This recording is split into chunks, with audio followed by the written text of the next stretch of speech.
Oke mantap, kita langsung masuk ke bioskop.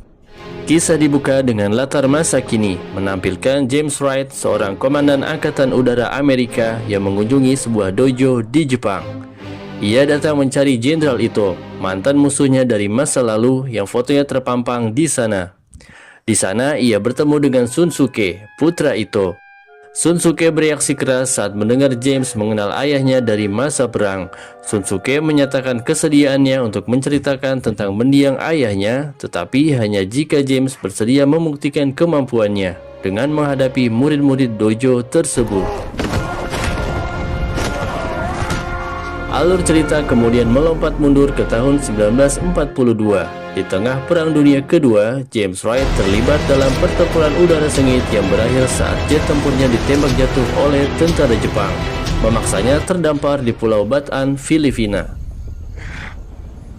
Pagi berikutnya, ia dilacak oleh pasukan Jepang. Dalam upaya pengalihan, James melempar batu yang menimbulkan ledakan. Namun ia tetap terkepung. Melihat puluhan senapan mengarah kepadanya, James memilih pasrah dan diseret ke barak untuk dijadikan tawanan. Barak tahanan Jepang tersebut sangat terpencil dan diawasi ketat selama 24 jam. James diseret ke hadapan Jenderal Ito, komandan camp. Ito memutuskan untuk tidak menjadikan James tawanan biasa. Alih-alih James dibawa ke hutan belakang barak untuk dieksekusi pemenggalan menggunakan pedang katana sesuai tradisi Jepang. Namun James yang memiliki kemampuan bela diri luar biasa berhasil membalikan keadaan.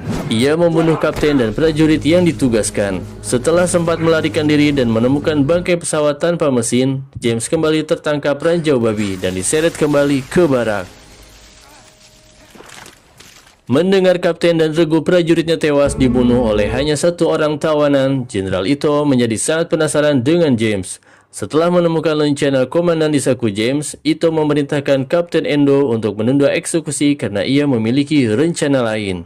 Di barak tahanan, James disambut dengan sesama tawanan Amerika, termasuk Gabriel, sersan Angkatan Darat, Berdi, ahli bahasa Jepang, dan Gary, mata-mata handal. Mereka memperingatkan James tentang kekejaman itu yang tidak segan membunuh tawanan yang melanggar aturan, mencoba kabur, atau tidak mampu bekerja.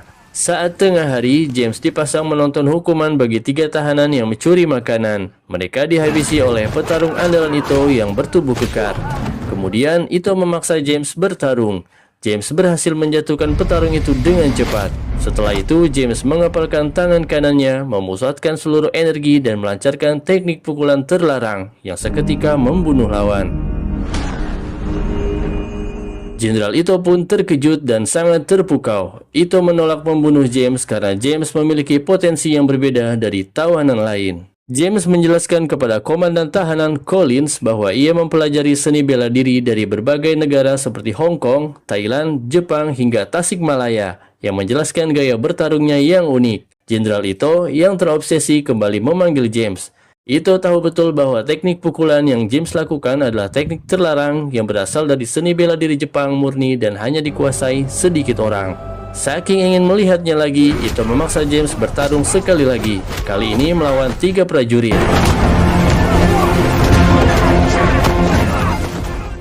Setelah memenangkan pertarungan itu, James mengajak tawanan lain untuk segera melakukan pelarian. Ia sudah memahami pola pengawasan dan lokasi radio komunikasi. James berencana mencuri radio di menara, sementara Gabriel mengalihkan perhatian dengan membuat keributan. Tepat setelah mencuri radio, James dikejutkan oleh Teresa, seorang perawat dan sesama tahanan yang kemudian melindunginya dari penjaga yang menghampiri. James kemudian meminta Gary untuk memberitahu jalur aman dan titik buta menuju bukit. James berencana menyalakan radio sejauh mungkin agar sinyalnya dikira berasal dari pasukan musuh. Setibanya di bukit, James mendeteksi kata kode ATSA di frekuensi radio yang dikonfirmasi Gabriel sebagai kode bahasa Navajo Amerika, menandakan pasukan Amerika sudah dekat. Tak lama setelah itu, James kembali diseret menghadap Ito karena radio hilang. Meskipun tanpa bukti, Ito yang selalu mencurigai James memerintahkan James diikat di tengah arena dan dihajar 3 petarung hingga tak berdaya. Ito kemudian memerintahkan tali ikatan dilepas, tetapi hanya untuk memukulnya dengan cara yang lebih brutal. Akhirnya, James bangkit dan melawan balik. James akhirnya dipukul pingsan dan siuman di ruang medis di bawah perawatan Teresa. Jenderal Ito datang dan disinilah ia mengaku ingin menjadikan James sebagai tangan kanan terkuatnya. Namun, Gary berhasil mencuri surat dari markas itu yang mengungkapkan adanya peringatan dari Amerika kepada Jepang mengenai tawanan. Surat itu menyatakan jika tawanan tidak dibebaskan, Amerika akan membombardir wilayah tersebut. Gabriel menyimpulkan bahwa sinyal radio Atsah memang menunggu respon mereka. Mereka menyadari bahwa Ito bukan ingin menjadikan James ajudan, melainkan sengaja melatih James menjadi mesin pembunuh yang akan digunakan untuk melawan negaranya sendiri. Malam harinya, James dan Gabriel berhasil mencapai bukit. Mereka melakukan kontak dengan kata Atsah dan menerima balasan kode Wings, yang merupakan kode jet tempur angkatan udara. Mereka segera mengirimkan titik koordinat penjemputan. Sekembalinya ke barak, ruang tahanan sudah kosong melompong. Mereka dikejutkan oleh penjaga yang dipukuli pingsan. Ketika siuman, mereka terikat dan mendengar dentuman bom dari luar serangan Amerika telah dimulai. Teresa datang dan menyelamatkan mereka. Karena radio mereka rusak, James harus mencuri radio lain di menara, menggunakan Teresa dan temannya sebagai umpan.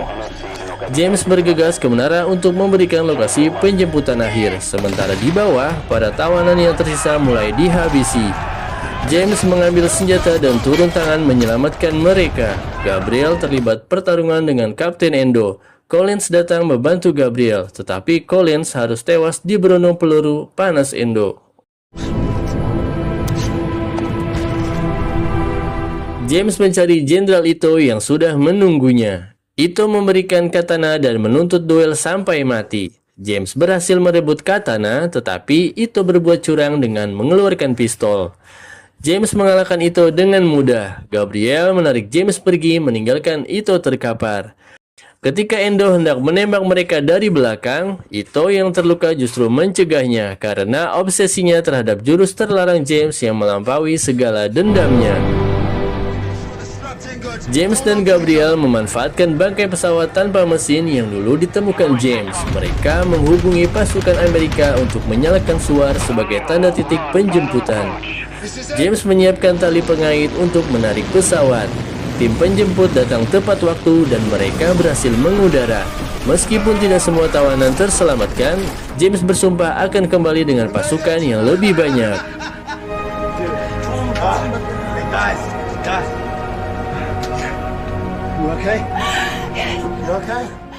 Kisah kembali ke masa kini di dojo. Sunsuke akhirnya menceritakan bahwa ayahnya, Ito, meninggal setahun lalu akibat serangan jantung. James datang untuk berterima kasih karena Ito membiarkannya hidup. Sunsuke yang juga terobsesi memohon James menunjukkan pukulan terlarang itu. James menerima tantangan itu sebagai bentuk terima kasih kepada keluarga Ito. James menghentikan pertarungan setelah Sunsuke berkali-kali terjatuh. Namun Sunsuke bersikeras melihatnya. James pun menunjukkan pukulan terlarang itu sekali lagi.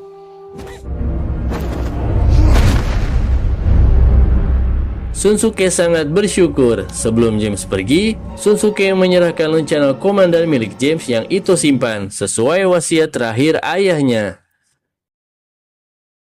My father told me that one day that white moon